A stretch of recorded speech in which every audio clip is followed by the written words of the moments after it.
사고 관련해서 브리핑 좀 진행하겠습니다. 브리핑은 시장님께서 이번 사고 관련한 말씀 좀 하시고요.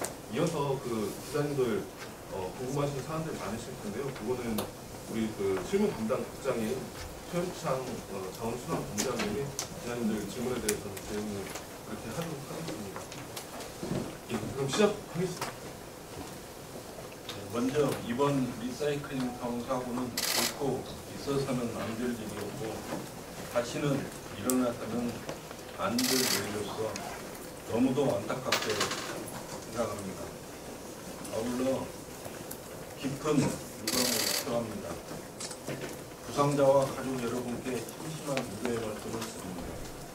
어제 18시 42분경 전주 리사이클링 타운 음식물 처리시설 지하 1층에서 소화 슬러지 배관 교체 중 원인 이상의 폭발 사고가 발생했습니다.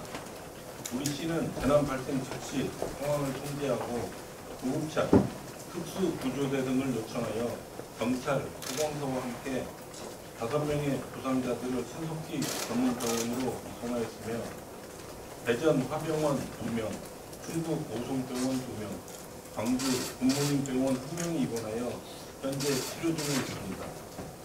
정확한 사고 발생 원인에 대해서는 사고 현장 합동 감식 등 소방 당국에서 면밀히 조사할 예정이며 우리 시 또한 유관기관과 협력하여 빠른 원인 규명을 위해 최선을 다하겠습니다.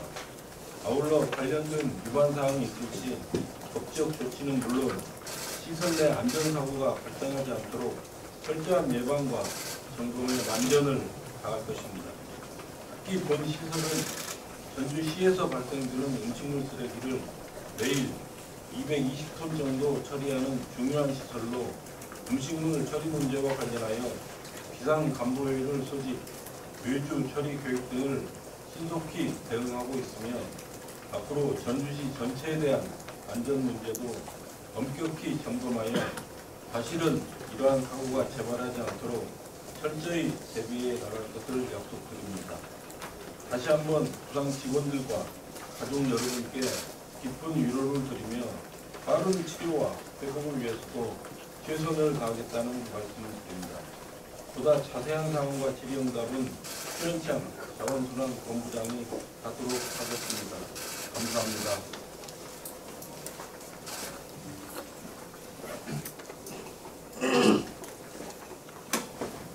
진행사항 조금 설명 주시고 질의응답을 먼저 담당 국장으로서 이런 사고가 발생한 데 대해서 정수 있게 생각하며 또 우리 여기 부상당한 직원들에게 죄송하다는 말씀을 드립니다.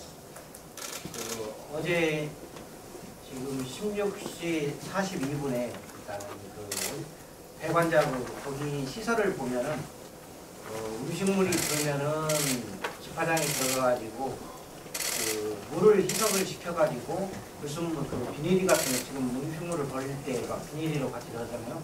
터쳐가지고 비닐을 걸러내고 이물질을 걸러냅니다. 그러고 나서 음식물이 거기 다시 건조를 시키고 나머지 희석했던 물에 대해서는 거기 보면 외부에 탱크롤리 같은 크게 3개가 있습니다. 그게 현기성 소화주라는 건데 그게 은폐수가 꼴이 이제 갑니다. 이 은폐수를 가면 거기에서 이제 바이오가스가 발생하고 거기 옆에 두면 동그라미 지붕같이 통이 하나 있습니다. 그게 이제 가스입니다. 그러고 나서 그 건너편으로 또 연기가 굴뚝 같은 것이 있는데 그 인력가스는 그 가스는 또 발전해서 전기를 쓰고 인력가스에 대해서는 자동으로 시스템으로 소화해서 이렇게 공동으로 이렇게 보내는 중인데요. 거기에서 지금 현기성 소화조로 가는데 가서 이물질 같은 것을 또 액상으로 걸러내는 그 배관이 있습니다.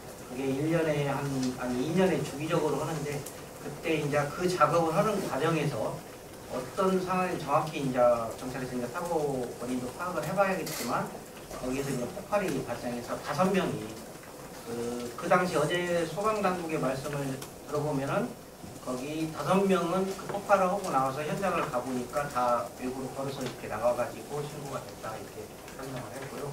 그 3명에 대해서는 지금 대전 화병원으로 2명이 갔고 그다음에 오송 베스티안 병원으로 이렇게 2명이 갔습니다. 그다음에 광주 굿모닝 병원으로 이렇게 갔고요.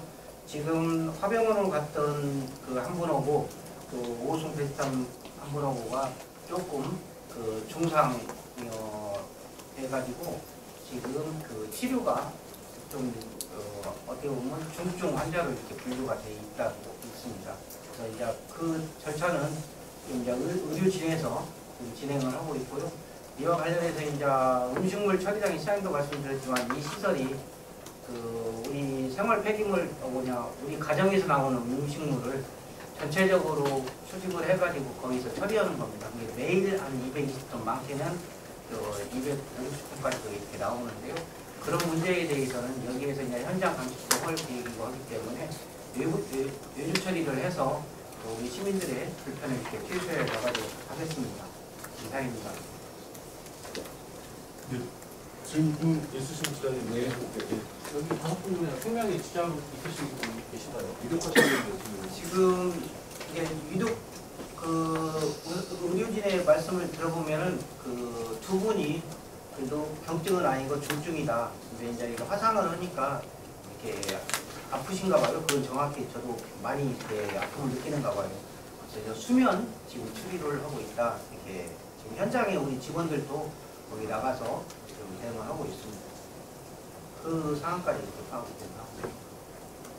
그 배관 그쪽에는 원래 잘 안 들어가시는 걸로 알고 있는데 이제 교차 작업인데 어떤 조치 그래도 지금 메탄으로 추정되고 있잖아요. 네, 그렇습니다. 예, 근데 그 메탄 가스가 무슨 이제 발화 요인이 있었기 때문에 지금 폭발한 거 아니고 지금 시는 어떻게 추정하고 계신가요? 이게 저도 뭐 거기에 대해서는 전문가는 아니지만 무슨 작업을 하고 계셨습니까? 그- 배관 단순 배관 말고. 예. 뭐 가스 배관 그런 것이 아니라 예. 그 아까 말씀 현기성 도와줘에서 이물질 같은 것을 걸러내는 그 배관이에요. 이제 거기에서 이제 물이 액상이 이제 흘러내는데 그 배관을 이제 교체 작업했다고 보고 왔습니다. 저기 일단 이런 시설들은 제가 뭐 전문적 용어로 오버홀이라고 그러나요? 전체적인 이제 시설을 가동을 중단하고 시설 전체 운영 상황을 점검하고 문제점이 있으면은 미리미리 교체하고 뭐 이러면서 계속 점검해 나가는 걸로 알고 있어요. 그런데 군산 OCI 같은 경우도 그런 작업들을 소홀히 하다 보니까 끊임없이 가스 배출 사고가 발생되는데 지금 여기 리사이클링장 같은 경우는 전체 기업의 시스템을 어떻게 정기 점검하는지 그것 좀 설명 좀 해주세요. 지금 저는 이제 아시다시피 이게 이제 우리 이제 민투 사업으로 이렇게 진행을 해가지고 이제 운영은 거기에서 다 책임을 지고 이제 운영을 해주고 있고 또 이제 점검도 우리가 일상적으로 이렇게 법적으로 점검하는 것이 아니라 협의를 해가지고 이제 이익점이 있으면 이렇게 점검해 나가는 걸로 알고 있고요. 또 이제 거기에서 안전 매뉴얼이 있어 안전요원을 채용을 해야 하고 거기 매뉴얼대로 적용하는 걸로 이렇게 파악을 하고 있습니다. 그런데 전주시 같은 경우는 위탁을 지은 사업자잖아요. 그러면은 거기에 대해서 관리 감독 권한이 있지 않습니까? 거기에 대해서는 어떻게 하고 계십니까? 지금 위탁이 아니라 이게 이제 위탁 사업하고 민투 사업하고 이제 개념이 틀리는 거거든요. 민투는 지어가지고 우리한테 소유권은 넘어오지만 민투법에 의해서 운영이나 모든 경영권의 책임은 그 회사가 책임을 지고 민투법에 정해가 되어 있습니다. 우리 이제 위탁이라 하면은 우리가 이제 소각장 같은 경우는 우리가 이제 위탁을 우리 시설을 하면서 위탁사를 선정해가지고 위탁을 매년 하고 있는 상황입니다. 협의가 있어. 네? 협의가 있어서 그 문제점이 있어서 협의로 혹시 점검 나간 적은 있었나요? 우리가 주관해서 뭐 점검을 하지는 않고요. 거기 자체적으로 그 매뉴얼, 왜냐하면 개인 회사를 운영하는 그런 매뉴얼이 있어가지고 점검하는 거예요. 그러니까 말씀해 주실 때 문제점이 있으면 협의해서 이제 점검을 좀 악취라든가 그동안에 이제 컨설팅 이제 그런 문제가 있었을 때는 같이 현장도 점검해가지고 그다음 전문가로 가서 악취 문제를 같이 저번에도 우리가 점검을 해가지고 개선 방안도 마련하고 그랬던 거고요. 근데 운영에 대한 전적으로 거기에 대해서는 그 회사에서 운영하고 있습니다. 그 선후건설로 바뀌면서 운영 실적이 없다고 자격 논란이 있었는데 이거에 대해서 좀 의견된 문제 아니냐 이런 지적이 있었는데 어떻게 보시는지? 이제 아시다시피 여기 현장에도 그 여기 운영 대표사는 공동도급에서 태영건설입니다. 태영이 대출 지분이 26% 정도 갖고 있고 한백이 25%, 그다음에 그 성우가 한 12%, 그다음에 에코비트가 1등하고 4개 회사가 공동으로 운영하는 상황이고요. 이제 지금 여기에서 그 고용 문제 그런 문제가 그런 말씀을 하시는 것 같은데 지금 사고를 했던 그 5분 중에서 4분은 그 전에 근무했던 사람을 다 받아가지고 같이 운영을 해왔던 사람이다. 한 번만 이렇게 신규 책임을 졌던 사람입니다. 그리고 중천법으로 비화되면 처벌 적용이 좀 범위가 어디까지 되는 제가 거기까지는 중대재해법까지는 아직까지 뭐 정확히 검토는 안 했는데 일단 사망사고가 나면은 이렇게 중대재해법 이렇게 대상이 되는 걸로 알고 있고 또그 사업장에서 그 동일용서 2명 이상 발생하면 또 문제가 발생하는 걸로 있는데 내가 이게 아마도 회사 측에 대해서 중개사업비라고 했지. 그다음에 이제 제가 판단하기로는 민투 사업은 그 우리 안전부서랑 다 검토했을 때 그 우리 시는 그 중개재해법 대상은 아니다 이렇게 판단을 하고 있는데 그거는 나중에 이제 갑자기 다시 한번 정리를 해주세요. 지금 우리 구성해 주신 분이 어디 후보이시고 그리고 지금 이 시위에서 지금 이분들에 대한 치료라든지 이제 그런 거 지금 어떻게 뭐 처리를 해주실 건지 좀 그런 부분도 좀 명확히 좀 해주시죠.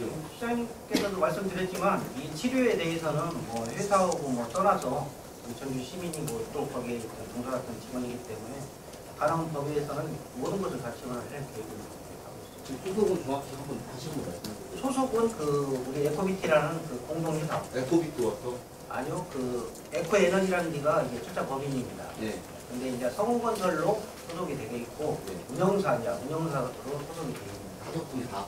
5분. 이제 4분은 그 에코비티에서 근무했다가 이쪽으로 넘어오십니다. 그 안전점검에서 질문하겠습니다. 그 정기 안전점검이 그 아까 민투사에 있다고 했는데 실질적으로 어떻게 안전점검이 이루어지고 있는가, 대상이 되는지 안 되는지. 지금 우리 행정에서는 대상이 아니는 거고 이제 만약에 이제 우리 시설 같으면 뭐 안전점검을 분기별로 해야 한다 이거 어쩌고 저쩌고 있잖아요. 민투사 사업장이기 때문에 우리 행정에 뭐 해야 한다, 현장을 조사해야 한다 그런 거. 아니, 법적으로 혹시 아시나요? 모르시나요? 법적으로는 없는 거죠. 없어요? 네, 우리한 진해는 없어요. 우리 행정에서 거기서 아니 현장을 그 조사해야 아까 한다. 그 성우건설이 예를 들어서 성우건설은 아마도 안전점검 교육도 시켜야 하고 그런 매뉴얼이 다 있어요. 그쪽에 알아봐야 네, 돼요. 그리고 교육도 시키고 다 그런 사업장에 대해서는 안전대책 매뉴얼이 있기 때문에 그건 있는 걸로 있습니다. 이번 사고로 음식물 쓰레기 수거 처리에 있어서 평소보다 늦어졌습니다. 지연될 수가 있나요, 이제? 자, 오늘 같은 경우는 조금 뭐 수거하는 데는 우리 차량으로 다 수거를 해가지고 여기다 이제 혹보다 붙는 곳이기 때문에 아침에 수거하는 데는 다 전원적으로 좀 수거가 조금 시간만 요새냐면 늦어졌지 수거하는 데는 큰 문제가 없고 나중에 이제 이게 집화해가지고 대응 처리하도록 큰 문제는 없다고 생각합니다. 거기에 완전을 기하려고 좀 노력하고 있습니다. 이번 안전사고에 대한 민형사 책임은 누구에 계십니까? 그건 뭐 지금 뭐 민영사 책임의 문제가 아니라 여기 우리 환자분들이 해외 도는데 이렇게 주력하고 또 그 부분에 대해서는 이제 같이 이렇게 적극적으로 이렇게 대응해 나가겠습니다. 100원 교체하다가 폭발했다고 그러는데 그러면 지금 100원 교체가 안 돼 있겠네요. 거의 마무리 작업 중에 했다고 그렇게 어제 소방당국인데 용역사랑 같이 하고 정리하는 과정에 그랬다고 했는데 그것은 저도 현장에 아직까지는 못 들어가게 해서 못 들어갔거든요. 이제 전체적으로 오늘 이제 아시다시피 이제 7일 날 전체적으로 이렇게 감식을 한번 국가랑 같이 한다고 하니까 그때 그럼 100원 교체가 안 돼 있다면 네. 그 슬러지 시스템이 정상적으로 지금 일부러 유출되는 것은 없습니다. 없어요? 네. 이 처리업체가 6개사인데요. 처리업체 6개사인데 타 지역이네요. 근데 어떤 소리? 외주 처리업체. 외주 처리업체. 예. 지금 이제 교섭을 하고 있다고. 고리 가서 그쪽으로 가서 이제. 예, 그런데 이제 하루 그 처리 용량이 어디 정해져 있나요? 아니면 정해지지 우리 시설 않았나요? 같은 경우는 뭐 리사이클 같은 경우는 300톤까지도 가능을 하고, 근데 지금 현재 평균 들어오는 것이 그 음식물이 조금 줄어가지고 한 220톤, 그다음에 많게는 한 250톤 이렇게 줄고 있고요. 그 처리하는 데는 우리 시설은 문제가 없습니다. 근데 이제 여기에서 외주로 가는데 지금 200톤까지 가는 업체하고 같이 협의를 하기 때문에 문제가 없을 걸로. 내용을 보면은 지금 약간 근시안적인 내용밖에 없는 것 같은데 앞으로 뭐 일단은 어떻게 하실 건가 궁금하거든요. 일단은 사고대책본부는 이렇게 부장님들을 이렇게 뿌려가지고 지금 의료 지원이라든가 우리 그 치료에 일단은 중점을 두고, 여기가 지금 운영 과정에서 폭발이 나온 것은 아니고 이제 감식을 전체적으로 해봤을 때 그럼 운영을 어떻게 할 건가 이게 첫 번째가 가장 무서운 것이 사고 일어나던 건 이런 인명피해에 대해서 우리 상자에 대해서 어떻게 치료해 줄 건가. 그것은 우리 재난안전법도 있고 우리 보험도 있고 이 회사측에서도 진행을 되고, 또 가능하면 우리가 지원하는 범위 내에서 최대한 대로 우리 환자의 협조하는 데는 지원한다는 방식이고요. 두 번째 이제 문제는 뭐냐, 이 시설로 인해서 시민들 쓰레기가 쌓였을 때 어떻게 해결하는 방법이에요. 근데 이제 감식을 5월 7일까지 하는데 그동안에 그러면 오늘 오고 내일 오고 일요일날은 수거를 안 하는 날이지만 6일은 또 수거하는 방이 한 3일 정도가 문제가 있는데, 이 부분에 대해서는 유주 처리한다 방침이고, 또 이미 유주 처리할 계획으로 돼 있고요. 그러면 이제 만약에 5월 7일날 감식을 해가지고 조금 이건 준비를 더 해야 한다. 또 이제 아까 말씀을 드렸지만 이런 사고가 나왔는데 기한 바로 가동이 아니라 우리 자체적으로 우리 안전팀이랑 협의를 해갖고 전문가들까지 해갖고 한번 점검을 해가지고 가동에도 문제가 없냐 한번 가동을 할 겁니다. 그 기간은 우리 시민들이 불편함 없이 유지 처리를 하겠다는 방식입니다. 그래서 구체적으로 그건 노조명이 나와 있다는 말씀입니다. 지금 민주노총에서 계속 그 성우건설 업체의 적정성에 대해서 문제를 계속 제기하고 있잖아요. 그런 와중에 우연인지는 모르겠지만 이런 사고가 터졌어요. 앞으로 전주시가 성우건설이 태영건설에서 사업권을 이어받은 것에 대해서 어떻게 계속 지지하는 쪽입니까? 아니면 어떤 이번을 계기로 해서 그 문제에 대해서 한번 집중적으로 살펴보실 계획이신지 저는 그게 궁금하네요. 지금도 이제 여러분들이 궁금한 사항 같은데요. 우리가 뭐 태양건설에서 성공건설을 받았기 때문에 지지한다가 아니라 이 사업 구조가 일단은 지분이 태양이 26% 갖고 있었고 한백이 25%, 그다음에 우리랑 이렇게 들었다고 하잖아요. 공동체입니다. 지금 대표단도 이 문제의 대표는 어디냐면 성공건설도 있지만 운영사도 있지만 이것의 운영의 주체는 대표사는 가장 지분이 많은 태양건설입니다. 태양건설이기 때문에 뭐 이 과정에서 누구를 지지하고 아니라 이 문제는 해결하는 게 공동으로 대표사가 주관으로서 해결해야 된다 판단하고 있습니다. 그래서 거기한테 계속 그것도 요구했고 태양양치도 본인 수계 문제에 대해서는 책임 있게 나서서 해결해야 한다고 주장하고 있습니다. 이 부상자 5명이 전부 타지역 병원으로 이송이 됐는데 왜 우리 도내에는 병원이 없나요? 화상이기 때문에 그 전문 병원으로 소방에서 의료진 판단해가지고. 아까 그 중증 환자 중에서 가스 폭발의 경우는 화상 매트보다도 그 가스 폐 흡입으로 인한 폐 손상으로 해서 호흡곤란 이게 가장 위험한데 이 환자는 없습니까 혹시? 한 분이 있다고 했는데 지금 기도해가지고 지금 수면 치료를 있다고 한 명? 알고 있습니다. 네, 어제 오후 6시 42분에 발생해서 사실 아직 많은 시간이 지나지 않았습니다. 기자님들 궁금한 것들 많으실 텐데 저희가 업데이트되는 내용들은 기자님들한테 바로바로 이렇게 제공하도록 하겠습니다.